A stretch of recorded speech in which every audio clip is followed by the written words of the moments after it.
Baik, terima kasih. Nama saya Paulus Aprilianus Sole, kelas C dari Prodi Sistem Informasi S1. NIM 21110104. Di sini saya akan menjelaskan jenis-jenis dari perangkat keras dan fungsinya. Motherboard.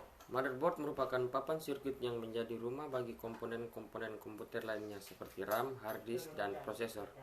Motherboard sendiri dalam bahasa Indonesia dikenal dengan sebutan papan induk. Perangkat keras ini sering disingkat menjadi MOBO oleh para pencinta komputer.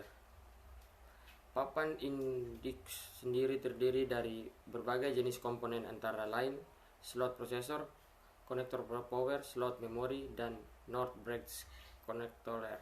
Papan induk mempunyai bentuk layaknya sirkuit elektronik yang dijadikan tempat lalu lintas data. Dengan adanya papan induk ini, semua perangkat dalam komputer dapat saling terhubung dan bekerja sama agar berjalan lancar. Yang kedua, CPU atau prosesor. CPU atau Central Processing Unit atau prosesor merupakan pusat pengendali dan pemrosesan pada sebuah komputer. Prosesor memiliki peran mengatur semua perintah program dan aktivitas yang ada pada komputer. Oleh karena itu, prosesor sering disebut sebagai otak dari komputer.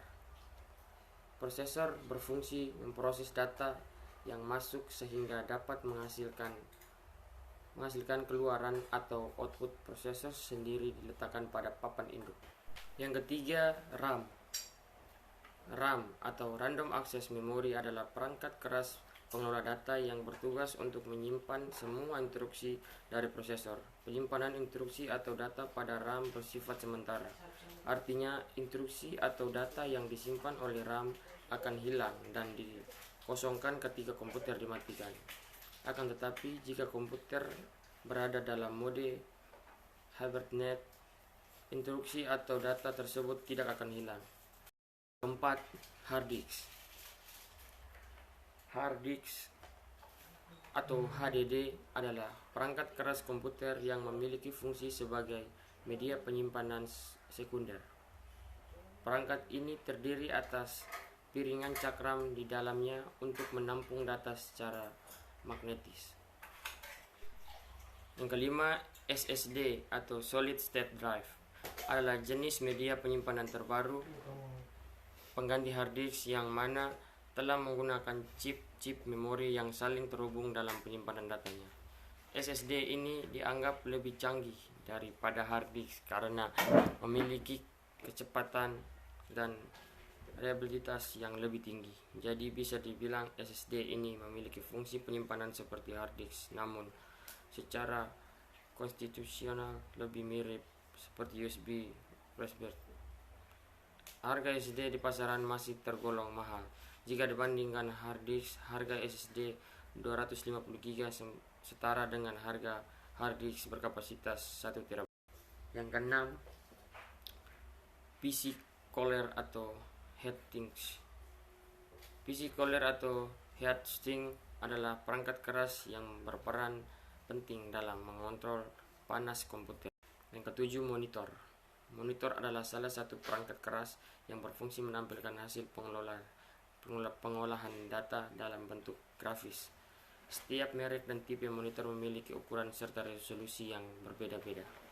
Jenis monitor yang umum ditemukan adalah Jet Hot Ray Tooth atau CRT dan Liquid Crystal Display atau LCD. Yang kedelapan, kartu VGA. VGA atau Video Graphic Adapter adalah perangkat keras yang bertanggung jawab terhadap pengelolaan tampilan grafis sehingga bisa muncul ke layar monitor. Perangkat ini juga memiliki prosesor sendiri yang disebut dengan GPU. Keberadaan kartu VGA ini sangat dibutuhkan terutama bagi seorang gamers atau designers untuk lebih menunjang performa. Ada beberapa jenis kartu VGA yang umum penggunanya disesuaikan dengan slot pada papan induk. Yang pertama, kartu VGA ISA, kartu VGA PCI, kartu VGA AGP, dan kartu VGA Express. Yang 9, optical drive. Optical drive atau disk drive adalah sebuah piringan optik yang berguna untuk menulis dan membaca data dari kepingan DVD atau CD. Perangkat keras ini terdiri atas beberapa jenis seperti DVD-ROM drive, CD-ROM drive, dan juga CD-RW drive. Adapun optical drive ini memiliki kecepatan transfer yang disimbolkan dengan istilah X. Mungkin Anda pernah mendengar misalnya 32X, 42X, 52X.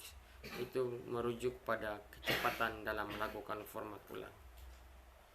Yang ke-10, power supply.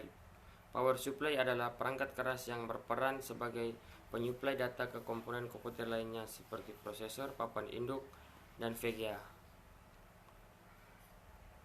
Artinya, tanpa ada power supply, mustahil sebuah komputer bisa hidup. Perangkat keras ini mungkin jarang diperhatikan karena posisinya yang tertutup bingkai. Terima kasih. Itulah pengenalan dari perangkat keras dari saya.